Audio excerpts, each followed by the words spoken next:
Now, The Hunt Palmer Show. Yes! I feel like I've been waiting for this my entire life. You're listening to The Hunt Palmer Show on 104.5 ESPN, Baton Rouge. Jolly good fun. Jolly good. Locking down the middle of the day. America's favorite daytime fun show. Live from the Mercedes-Benz of Baton Rouge studio. This is Hunt Palmer. Hour 2, Monday edition of the Hunt Palmer Show. We're presented by Gulf Coast Office Products each and every Monday. And this Monday, we are brought to you by LeBare's Hotel and Casino Baton Rouge because we are here in New Orleans on Radio Row. We're in the Convention Center in downtown New Orleans. This room is quite full. Every outlet you can imagine has big set that is set up all around us on the periphery. That includes Pat McAfee Show, which I could probably spit on right behind us there. ESPN Radio's national affiliate right there. Jacob Hester's big Sirius XM set is over there on the wall to my left. See Outkick, the show is right there. We got the folks from Bleacher Report. CBS Sports is right there as well. So there are a lot of folks walking around here on this Monday. I'm told from people that have been here for multiple years in multiple cities that it really truly does build as the week goes on. That makes a lot of sense, obviously, with the game being on Sunday. My experience in these events are limited to the SEC Media Days, which I think gradually lose steam as you go on. The College World Series loses fan bases as you go on, and I've been at the College World Series for a week before. So this is a little bit new to me, and I'm excited to kind of see how this week progresses as we move on. Not a ton of Super Bowl talk today for me. I'll do a little bit, and not a lot of guests that we're going to have Super Bowl related today. That's going to build as we move on. Everyone today is trying to set up things technically, find their spot, get a lay of the land. There are people that are still arriving. I think we kind of understand where we are because everybody that's here on behalf of Guaranty Media has spent a lot of time in New Orleans, and I think we're all pretty comfortable with the goings on here. But for a lot of folks, this is a whole new world that they're navigating here. But it's exciting, and I'm thrilled to be here. Y'all know that I'm not a guy that just cannot get enough NFL. I like the NFL, certainly, and I'll be locked in on Sunday for a game that I'm actually excited about with the Chiefs and the Eagles playing.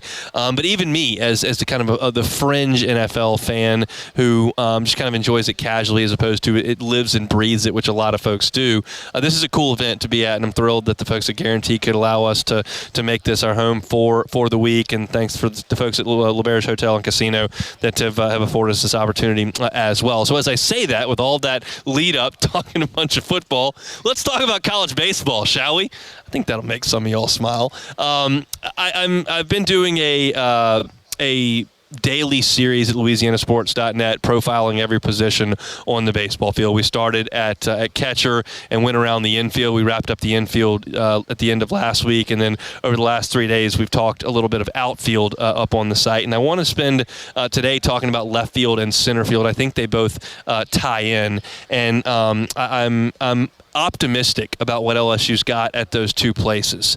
If you were to ask me before Christmas who LSU's left fielder would be on opening day, I probably could have given you 3 or 4 names.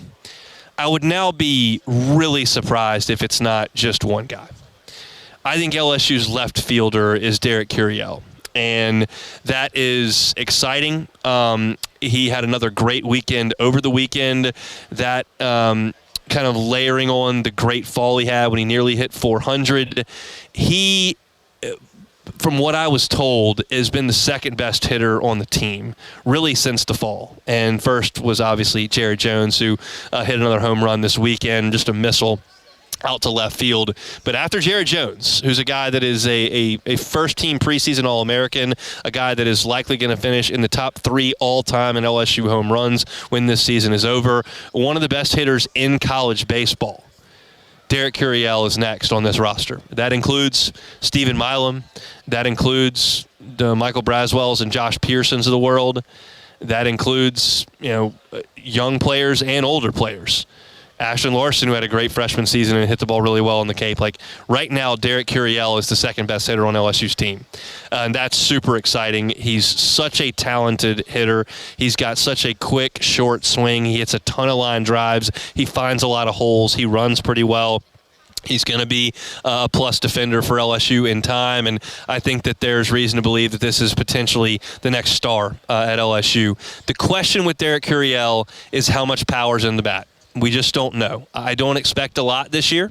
I think he'll grow into a little bit like Stephen Milam did last year, but it's not going to be one of those deals where he just kind of hits the ground running for power. If he were already a developed power hitter, he would not be in college because he's got the frame, he's got the early profile as a super athlete who was a perfect game All-American and was in all these showcases and worked out for the national team and all that kind of stuff. Like, if he had grown into that frame and hit for power as a as a senior in high school, he wouldn't be at LSU, but he didn't. So now he is at LSU, and I think there's reason to believe that you're talking about a guy who's going to be a power hitter in time, but not right now because, again, if that tool had already developed, he'd be a pro baseball player right this second. So I'm pumped about Derek Curiel in left field. I think there's reason to believe that he could stick there all year. Right now, I believe the center field spot to be in Chris Stanfield's hands. Jake Brown started the regional after the first game in center field. You lose Paxton Kling, you lose Mac Bingham, who played a lot of center field for you as well. But right now, it stands that Chris Stanfield's probably your leader in center field. And I think those two guys are – In a world where there are 7 to 8 outfielders that could play, I think those two guys have the top 2 slots. I think they're ahead of Jake Brown. I think they're ahead of Ashton Larson. I think they're ahead of Josh Pearson. I think they're ahead of Ethan Fry. I think they're ahead of Dalton Beck. I think those two guys are very likely to be starters on opening day in a week and a half and are, I think, likely to start more than they don't. While I think there are guys that Jay Johnson wants to get at bat to in the outfield, I think that most of those guys will play designated hitter and right field because right now I think that Stanfield is the center fielder and Curiel is the left fielder. Now Stanfield plays a solid center field. He runs well. He led Auburn last year in multi-hit games. He was almost a 280 hitter in SEC play last year, which is solid. Keep in mind when you see guys that are hitting 328 on the season, oftentimes those guys are 291 SEC hitters that light up the non-conference games and the midweek games. So to have Stanfield in that realm as about a 280 SEC hitter proves he can do it. This is a guy that kind of picked on LSU a little bit for 2 years, and Jay Johnson had seen enough. He got 2 hits off Paul Skeens as a true freshman 2 years ago, and then last year had a big 3-hit game against LSU, and Jay remembered that and said, hey, that's a guy that if he ever ends up at the transfer portal, that's a guy that I want to go after. So the hope for Jay Johnson with Chris Stanfield is that you take an average to slightly below average SEC hitter and you develop him into an above-average SEC hitter. It's the exact same thing LSU did with Michael Braswell last year. At South Carolina, Braswell, over the course of 2 seasons, had like 18 extra base hits. And this past season in Baton Rouge, I think he had 17 extra base hits. He walked a lot. He got on base at a better than 40% clip and became a solid everyday offensive player. And that's the hope that you got with Stanfield, that you take him from average and elevate him to far above average. I don't think in Curiel and Stanfield's case you're going to get 10 to 12 home runs from either of them. It would surprise me if you did, but I think you could absolutely see those two guys hitting around 300. In Curiel's case, I think you probably see him hit closer to 330. And then those guys can run a little bit. And I think that LSU is going to use the running game a little bit more this year, just depending on who's up. Jared Jones is up there, and you got to run on first base.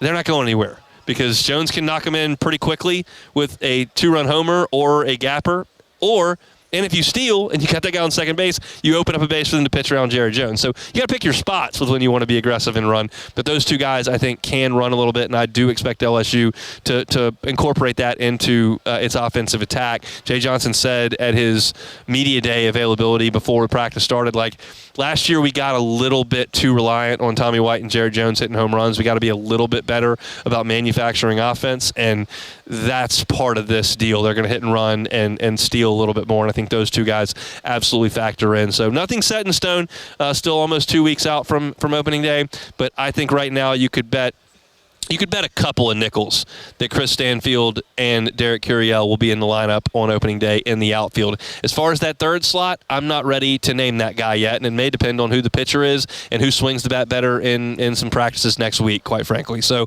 that last spot is very much up in the air with 6 to 7 guys. I think there are 2 that have been pretty well put to bed in the outfield, and I think that Jay Johnson is excited about that. So that's a look at left field and center field. We'll do right field and designated hitter tomorrow, and then we'll get to the pitching staff that I'm really excited to talk about over the course of the next couple of days. So lock us in as we continue to move through the LSU baseball roster. And if you haven't heard us here on the website, on the radio, you can go to the website, louisianasports.net, and see that every morning, usually posted around 8 o'clock in the morning. You can find the next position preview. The one up on the site today is left field. All right, no, center field. Left field was yesterday. Center field today. All right, let's step aside. We got a lot more to get to. We're here on Radio Row for Super Bowl 59. We're brought to you by LeBear's Hotel and Casino Baton Rouge. Back with more next. The Hunt Palmer Show. Audio Video Security Solutions, avssla.com is that website. You're going to be watching the game on Sunday. If you're not thrilled with your current home entertainment setup, well, get it fixed.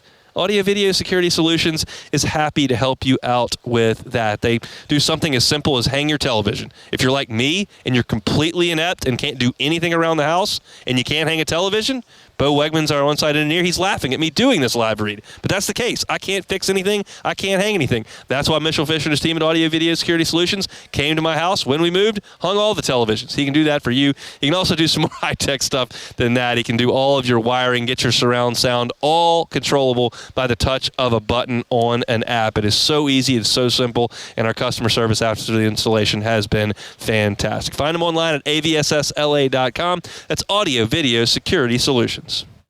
The Hunt Palmer Show, live from Super Bowl 59 Radio Row in New Orleans. Presented by L'Auberge Casino Hotel, Baton Rouge.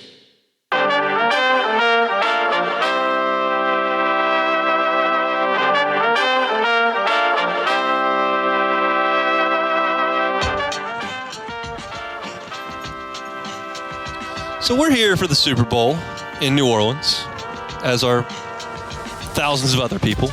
And I guess it's time we talk a little bit about said Super Bowl. And as I was driving in today, I was kind of thinking about some big picture topics to get into. I don't necessarily on Monday of Super Bowl week want to dive into how the left side of the Eagles offensive line handles the right side of the Chiefs defensive line. Maybe for LSU Bama in the Baton Rouge market, we could do that on a Monday. For this game, probably not.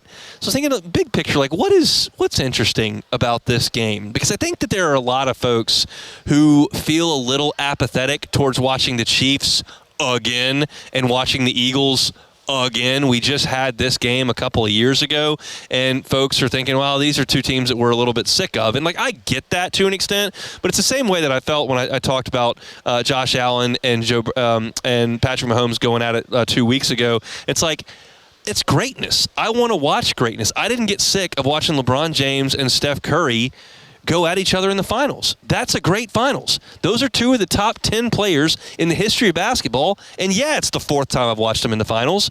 But I'm interested in watching great teams play and great players play. And Patrick Mahomes, you've got the player of this generation. He's taken the mantle from Brady and from Manning, and he's the dude, and we get to watch him again on the biggest stage of the sport. And while the Eagles did just get here a couple of years ago, and they did win a Super Bowl almost a decade ago, still, it's a little bit of a new cast of characters. You didn't have Jalen Hurts win the Super Bowl. That was a Nick Foles team that won the Super Bowl. So there are a lot of stakes for a lot of guys in that Philly locker room. The Chiefs are trying to do it again. They're trying to chase kind of immortality and the legendary status. But as I was driving in and kind of thinking about the big picture, going, who does this week mean the most to? And this is one of those instances where I ask myself a question, and then I start to go do research, and I kind of prove myself wrong. And that's okay, because then I'll just convey to you, like, I thought one way, and then I kind of looked it up, and I kind of feel differently now. I thought going into this, this is huge for Mahomes, because he's got a chance to win another one, and ultimately he's trying to chase Brady. He's trying to chase Montana, trying to chase Brady. And there aren't a lot of folks ever that are going to have that opportunity. He's got it. We're watching that. And in the same breath, I was thinking, well, Mahomes has that, and we know it. And it's a big, big deal to him. But has Andy Reid has he cemented himself? Like, he's just kind of got a great legacy, and he may not be around a ton longer. He may not finish Patrick Mahomes' career. Maybe this one doesn't mean as much to him. And then I started to look it up, and I was like, that's not right. Because Andy Reid, right now, is 4th all-time in regular season wins. He's behind Don Shula, George Halas, and Bill Belichick. He has 273 regular season wins. Belichick is at 302. So to catch Belichick, Reid would need to win 29 more games. That's honestly 3 seasons. I don't know if Andy Reid's got that in him. Maybe he does. Maybe he doesn't. But it's not necessarily just about that. The regular season wins. He's currently sitting at 3 Super Bowls. That's half of Belichick. But it's 1 away from tying Chuck Noll for second. He could tie him with the 4th Super Bowl. And keep in mind that Andy Reid has won 65% of his games, 65.1% of his regular season games. Bill Belichick, 64.7%. Brady left, and it dipped hard. Plus, he's got that albatross in Cleveland hanging over him where he was 36-44, which isn't a disastrous record. It's just 8 games under 500. But you're talking about a 4-year run there, and it pales in comparison to the elites in the history of the sport. Reid is 3rd all-time among coaches who have 120 wins in win percentage. And then he could tie Chuck Noll for 2nd all-time in Super Bowls right behind Belichick. So there is another rung of this ladder for Andy Reid to climb. And it's reachable in this game. And you figure if they can win this game, and it could be his 4th Super Bowl, you would guess Reid probably comes back. They've got a great defense. Mahomes is still in his prime. And, I mean, he's only he's going to play the month of September next year at 29. It's possible that they could, one, do something no one's ever done, the three-peat, and that's been a big storyline here. But you start to climb rung, you could easily make the case that Andy Reid is the 2nd or 3rd greatest coach in the history of the NFL in a short time here. That is a big deal. I don't know if this is a big deal to Travis Kelce. Statistically speaking, he's done what he's done. He's going to go into the Hall of Fame on the first ballot. Another Super Bowl certainly doesn't hurt him, but I don't think it matters a ton. It matters a ton in Mahomes' chasing of Brady and in Reid's chasing of Belichick, of Halas, of Shula, of Noll. That's cool. Like, that is a big, big freaking deal. And yes, I think it would be fascinating if we were sitting here and the Commanders with a rookie quarterback were playing against the Bills, who lost 4 Super Bowls in a row in the 90s and haven't won one. That would be a great storyline as well, to see somebody break through and do something we've never seen. But the fact that we've never seen a three-peat and there's a team here that's going to do that, whether or not you like Patrick Mahomes, whether or not you like Travis Kelce, whether or not you like Taylor Swift, it's still a big freaking deal. And that's just the Chiefs side of this thing. Jalen Hurts could reach immortality with a win. Nick Sirianni, they wanted to run him out of the city of brotherly love last year because they lost 6 of their last 7. They got smoked in the first round by a bad division champion in Tampa, and they were ready to run him out of there. But he's risen above all that and put together a great team, coached them well, I think a little bit too aggressively at times, and all of a sudden you look up, and he's got a chance to win a Super Bowl. Now, Doug Peterson got run out of town pretty quickly after that, and Nick Foles didn't get a lot of love. He does now. But I think it's fascinating on both sides. You've got an Eagles group that has not climbed this mountain before. This is not the Foles, Peterson, Jason Kelce Eagles. This is the Jalen Hurts, A.J. Brown Eagles. This is the Saquon Barkley Eagles. Yeah, Jeffrey Lurie's involved in all of it, and I get the fact that they've got some executives that were with this group and have done a phenomenal job in kind of moving on to the next iteration of the Eagles and making them as good as they are. But it's a group that's never done it against a group that's trying to do something no one's ever done. And to me, that's really, really cool. I haven't decided the side I'm pulling for. I think there's a part of me that wants to see the Chiefs three-peat because we've never seen it. I heard earlier this morning Jake and T-Bob were going over the teams that have won back-to-back Super Bowls and talked about what they did in year 3. And there was a lot of mediocrity and a lot of heartbreak involved in all that. And the Chiefs have managed to skirt all of that and get back to the biggest stage.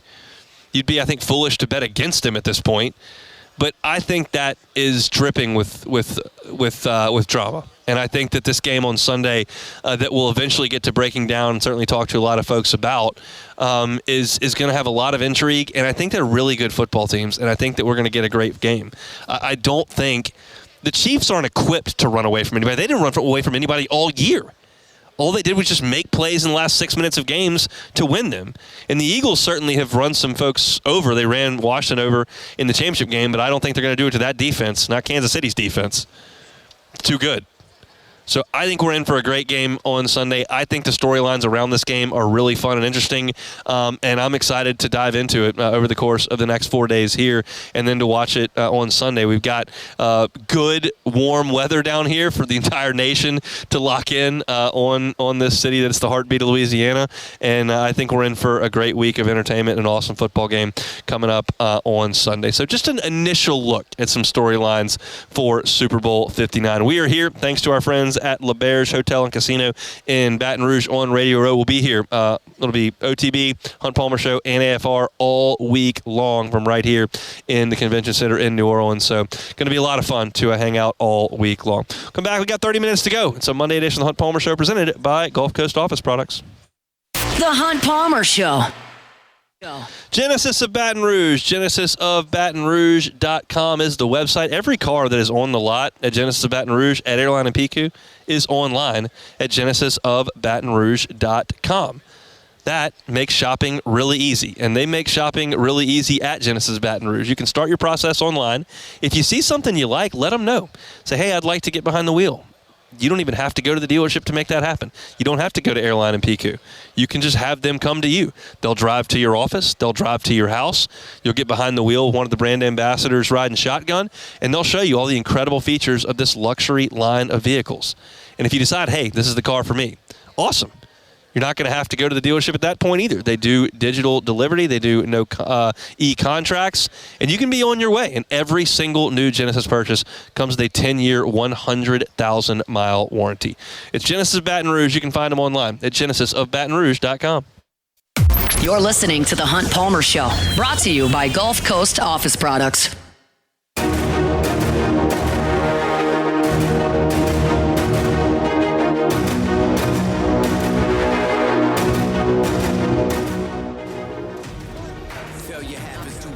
Hunt Palmer Show, we're here on Radio Row, Super Bowl 59 from New Orleans. We're brought to you by L'Auberge Hotel Casino Baton Rouge. You're never going to believe this, but on Radio Row for the Super Bowl, thousands of media here. I found a guy wearing the exact same shirt as me. Who would have thunk? Ross Jackson, LouisianaSports.net, our Saints beat reporter, certainly hosts of the Locked On Saints podcast as well, sits down with me. Ross, how we doing? I'm doing great, man. Glad to be here with you. Always fun to see the hustle and bustle here on Radio Row. Yeah, it's the Super Bowl's coming to your city. How you feel about that? Oh, man, I love it. I think New Orleans should host all events. I don't care what the event is. Bring the Olympics here. There's no space. We'll figure it out. It's fine. We'll put things on top of things. It'll be all right. There's a take. Colin Coward has a great take on like the Olympics and some things. It's like we don't need to give everybody their opportunity. There are like 5 cities that need to host the Olympics, and we just go back to those all the time. And there are like 3 places that need to host the Super Bowl, and this is certainly one of them. And it's going to be an awesome deal. I'm pumped that the weather's going to be warm, and it's going to be an awesome week here. And no more snow in the South. Yeah, no, jeez. Think about it, that would have happened. That would have been the worst ever. Yeah. But no such misfortune. It's going to be awesome. Obviously, the news of the day. I opened the show with it today. Adam Schefter goes on the Pat McAfee show, says, "Hey, barring any last-second glitches, that Kellen Moore is going to be the guy." You had been saying for a week now that if this was going to happen, that would likely be how it was reported because they can't come to anything final until after the Super Bowl. But I would imagine no big surprise today. Yeah, no big surprise at all. This is kind of what we've been looking at here, especially after we saw Mike McCarthy withdraw from the conversation. That was a big moment for this coaching search because it happened right after they did the in-person interview when they flew out to Philly to meet with Kellen Moore. Then all of a sudden Mike McCarthy's like, no, I'm good. Like, I don't wanna. Because, he runs the chance of potentially going up against and losing to his former assistant when it comes to the gig. Not a great look for him as he looks to go into the 2026 coaching cycle. So this is so far kind of going exactly the way that we thought that this would go post-Super Bowl. Very likely that third meeting between the team and Kellen Moore is not going to be any kind of conversation, but are you interested? It's going to be more so like, all right, so how do we get the figures figured out? Correct. So my take on this has been I don't really care about the process. Like, I know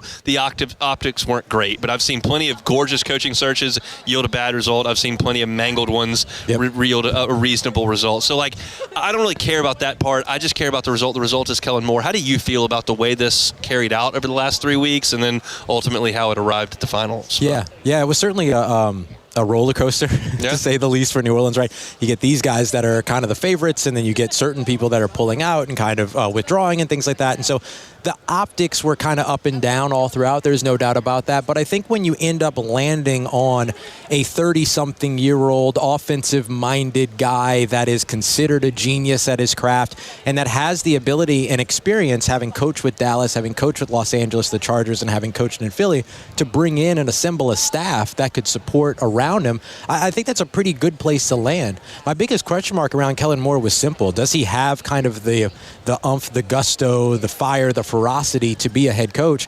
But he's just got to find another way to kind of capture the hearts and souls of the other players that are around him in that locker room. Winning's a good way to start, but you can also build that staff to kind of help you out there. So as long as he can answer that question, I think everything in terms of what you're looking for to potentially work out tools-wise for a head coach, he's got.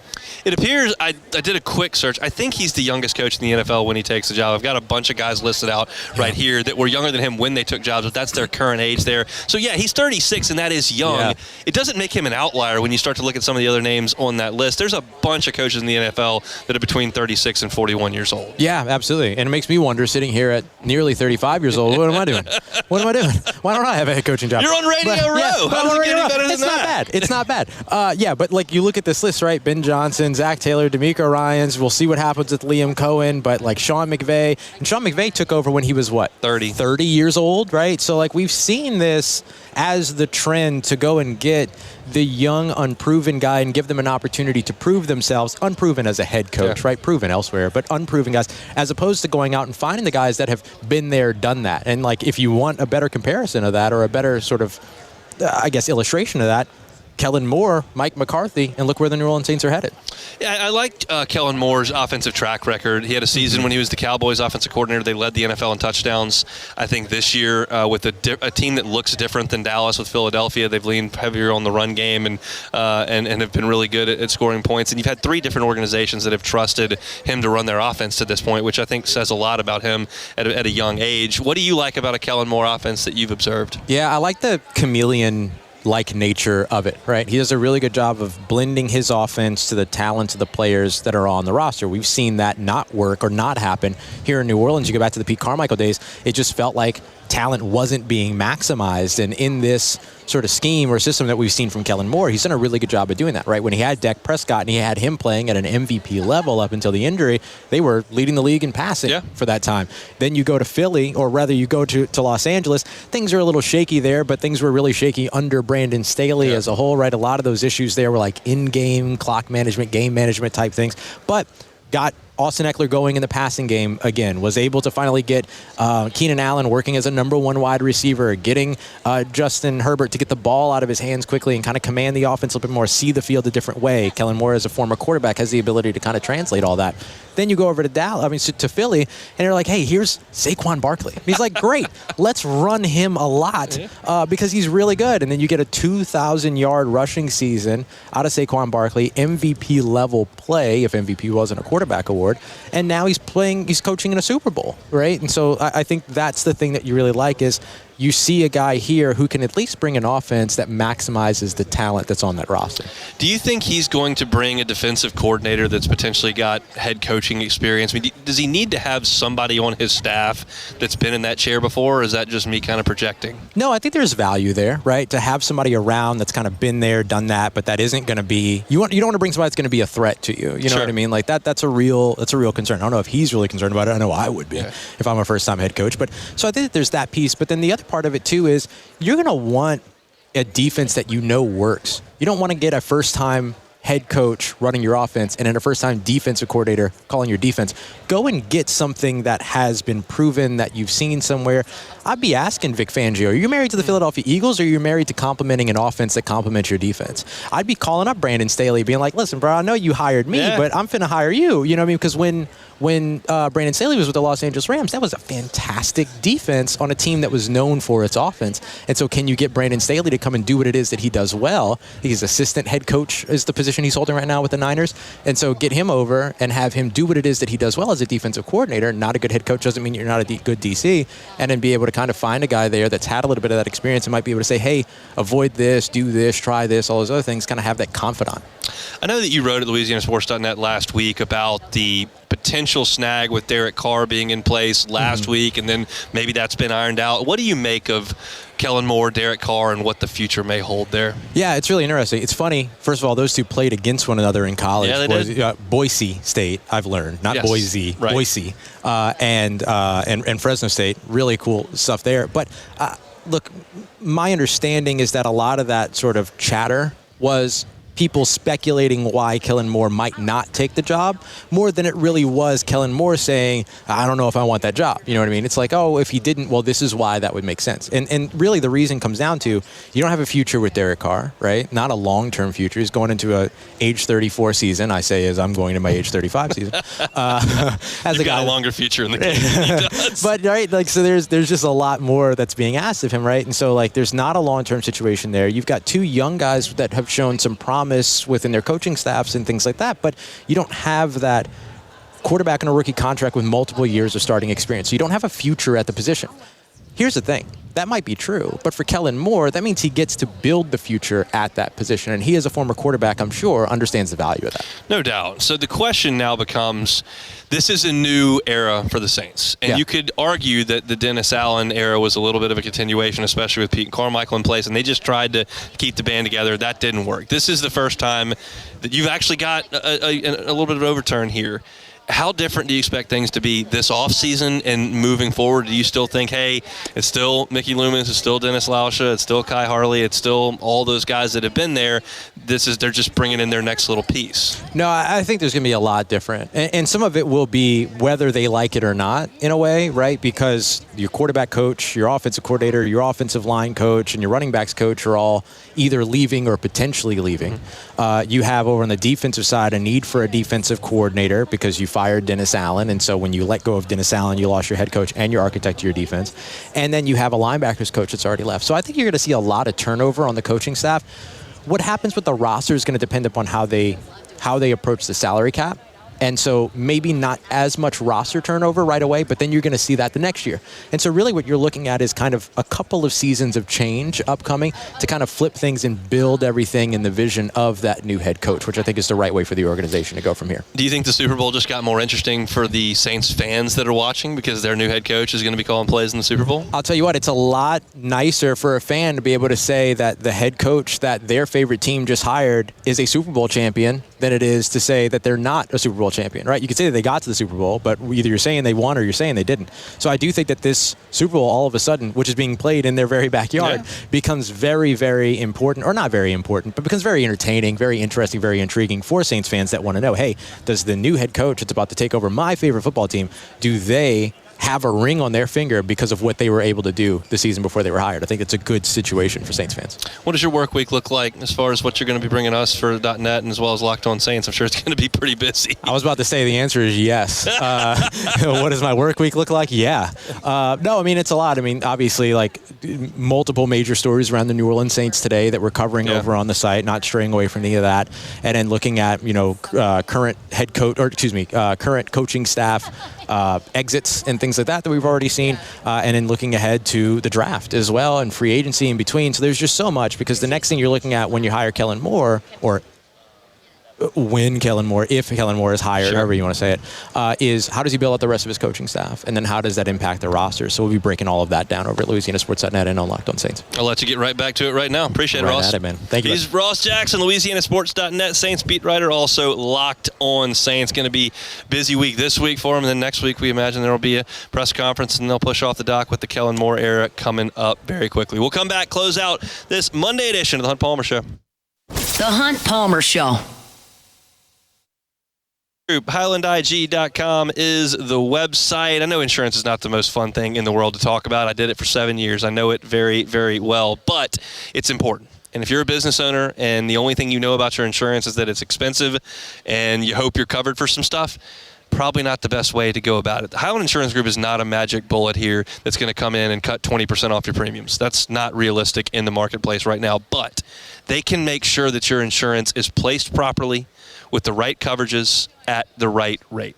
That's what they can promise you at the Highland Insurance Group. So give them a chance to audit your policy. It doesn't cost anything. They'll look at what you've got. They'll make sure that the proper precautions have been taken to mitigate against the risk that could negatively impact your business, whether that's a hurricane, cyber attack, car wreck, workers' comp suit, whatever the case may be, they've got you covered at the Highland Insurance Group. Check them out online at HighlandIG.com. They're in Baton Rouge. Jonathan Carver and his team are fantastic people to work with, and we're thrilled to have them here as a member of the Hunt Palmer Show team. It's the Highland Insurance Group. Check them out online, HighlandIG.com. This is the Hunt Palmer Show, brought to you by Gulf Coast Office Products.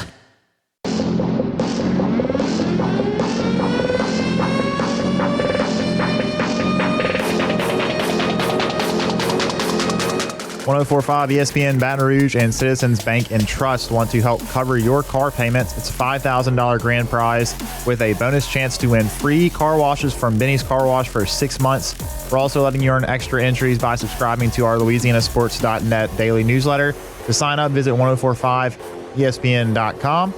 And OTB, AFR, and the Hunt Palmer Show, as you've already heard today, are hitting the road and spending the week on Radio Row, walking you up to Super Bowl 59 in New Orleans. Our coverage is presented locally by LeBear's Casino Hotel Baton Rouge. Listen here on 104.5 ESPN Baton Rouge, and of course watch on the 104.5 ESPN YouTube channel as well. Shout out Ross Jackson. Appreciate him for jumping aboard here. Our Monday show is brought to you by Gulf Coast Office Products. All your printing, scanning, copying needs, they got you covered at Gulf Coast Office Products. I tell you this every single week, but it's part of the beauty of doing business with a mom and pop shop is that you're going to get incredible customer service, but maybe they don't have all the capabilities that you need when you need them. And then, part of the great deal of working with a big box store is like, oh, well, they got everything you'd possibly want, but if you pick up the phone and call them, you're going to get some sort of recorded message. Are they out of Atlanta or San Francisco? Gulf Coast Office Products right down the middle there. They've got a great local team that is going to be there every step of the way for customer service. They also have the necessary resources to help you with your printing, scanning, and copying needs. If you're in Baton Rouge area or not, if you're statewide in Louisiana, they have the capability of helping you out no matter what industry you're in, no matter what vertical market you may be. Trey Beal and his team at Gulf Coast Office Products have got clients in that vertical market. They understand the needs that you may have from a printing, scanning, copying perspective, and they can help you out with all of it. Check them out online at gcopnet.com. It's Gulf Coast Office Products. All right, we're here at Radio Row, brought to you by LeBear's Hotel and Casino Baton Rouge. Be here all week long. Kind of a nice easing in type of day today, but it's going to be fast and furious the rest of the week. We've already got a number of guests lined up and ready to go. It's going to be a ton of fun as we get you ready for Chiefs and Eagles from the Dome coming up on Sunday. We'll be here all week long. It's a good start here on this Monday. So, got a couple things left to do. One of them is play a little bit of Take It or Leave It. Take it or leave it. Take it or leave it. Today's hottest stories in sports, news, and sometimes even Hunt's life. The question is, will he take them or leave them? Just take it. Alrighty, first one here. We didn't talk about it really in the show, but we have to talk about it. The Luka AD trade. Take it or leave it. It's so rare, I feel like, to have a trade. I'm going to leave it first. Just leave it alone. It's so rare and something that happens in sport that is just completely one-sided in its analysis. Everyone thinks the Mavericks are making a massive mistake. I have not heard one person, whether they're an NBA insider or just a schmo with a Twitter account or a buddy of mine, no one's been like, oh, yeah, that's a great deal. Luka's not that good. He's always out of shape. And, good thing they got AD. I think they could win a championship with him. Not one person has said that I've seen in my purview. It's all just like, what a disaster. You finally got a superstar. He's 24 years old. He got you to the finals. You just give him the Supermax deal and you move forward. But they didn't do that. And it's just, I just can't ever remember a move so roundly criticized as this one. Yeah, it's hard to remember, honestly. I mean, and the thing about it is, too, not only, does it not make a lot of sense for the Mavericks because Anthony Davis is 31, he's aging, he's probably got maybe 2 or 3 years left of really good play, and he's also had injury problems in his history. But also, the Mavs only got 1 first-round pick. When the Pelicans traded Anthony Davis to the Lakers, they got what did they get, 3 or 4 firsts? This is just not good, even if they just didn't like Luka or just didn't like his work ethic. Prince, it's unbelievable. All right. People just give him away like crazy at the NBA level. All right, next one here. Rory McIlroy won the Pebble Beach Pro-Am by 2 strokes, firing an impressive 66 to cap a solid week of play. McIlroy will win a major this year. Take it or leave it. I'm going to leave it. Leave it alone. He just isn't doing it, Beck. He has the game. He hasn't dropped off at all. Everybody else in the superstardom realm of golf has dropped off. Yeah. Spieth and Justin Thomas dropped off. You saw that rather quickly. Bryson DeChambeau left and went to live. Brooks Koepka got hurt and left. Dustin Johnson finally aged out and went to live, but he wasn't really a threat at the point when he left either. You just don't see guys sustain the excellence that Rory McIlroy has sustained over the last 10 years, but he's not winning any majors. He always wins, the Players, or wins this elevated event, or goes to Quail Hollow and wins, or he's played great. His numbers are great. He doesn't close the door. Either Cam Smith runs him down at the old course, or he has the putting woes last year in the U.S. Open. It's like he doesn't get it done at the end. And at this point, I'm conditioned to say no. I mean, look, the guy's clutch enough to get it done at the Zurich, and we know that's one of the 3 or 4 great events in all of golf. But that's not gonna find its way to his Hall of Fame speech. All right, last one here. A gambling ring currently under federal investigation for its role in 2 NBA betting cases also was involved in unusual wagering activity on at least 3 men's college basketball programs this season. North Carolina A&T, Mississippi Valley State, and Eastern Michigan in games this season. Some of the accounts also placed large wagers on Jonte Porter, who, of course, was banned from the NBA for life, and then Terry Rozier, who also was in the news last week with this as well. The sportsbook accounts linked to the gambling ring also wagered on a Temple game flagged for suspicious betting last March. Sources familiar with the ongoing investigation said the ring targeted additional college basketball programs over the past 2 seasons. Betting scandal. Take it or leave it. Yeah, I'll take it. I'll take it. And as long as you've got gambling, you're going to have gambling scandals. They try to regulate these things as much as humanly possible, and I think based on the scale of the operation, I think you do an excellent job at regulating things, and guys get caught when they step out of line, but you got to figure there are certainly other people that are trying to cheat the system that aren't getting caught. As long as there's money at stake, people are going to try to find a way to scam it, and college athletes are a great place to go to try to get that done, because most college athletes, most college students, period, are broke. So that's a good place to start to try to manipulate some people to win some money. The deal is that so infrequently are people winning enough money to justify the scandal. Oftentimes when you get into one of these, you're talking about walking away with thousands of dollars and then committing a federal crime. So it's just the juice is not worth the squeeze more often than not. But I think the reason why it happens so often is because people don't think they're going to get caught, and you probably are, because they monitor this stuff really, really, really closely. That all you got, Beck? That's it. All right, that works for me. It's another edition there of Take It or Leave It. As we mentioned, we're set up here in the Convention Center in New Orleans. I look out across this room. They're just outlets from all over the country. Bleacher Report, SiriusXM, where Hester's currently doing his show over there. Right behind us is CBS Sports, ESPN Radio's National. Pat McAfee show's set with its basketball goal is right behind me. Outkick the show is right there in front of me, and a lot of local radio stations, some from around this area. We're actually a couple of booths down from Raider Radio Network. They've got some things to talk about there with Pete Carroll rolling into town, and they just hired Chip Kelly away from Ohio State. So a lot going on there. There's a lot going on here in New Orleans, and we're thrilled to be here, and we appreciate LeBears for making it happen. Lock us in all week long. Not just going to talk about the Super Bowl all week long. We're certainly going to do it, but the Saints have reportedly made a coaching hire. We're breaking that down. I'm not going to stop talking about the LSU baseball team with my position previews. We got LSU basketball to talk about as well. So we'll cover most of the general topics, but the good thing is starting tomorrow, we'll continue to have a lot of guests cycle through that'll be able to talk about this game and a lot of national storylines as well, and that's the beauty of this. We wouldn't really have those opportunities back in studio at the rate we will here. So thankful to the Guarantee executive team for letting this and making this happen, and appreciative of Bears for sponsoring it as well. I'm going to get out of here. If you missed any of the show today, you can catch it on demand wherever you find your sound.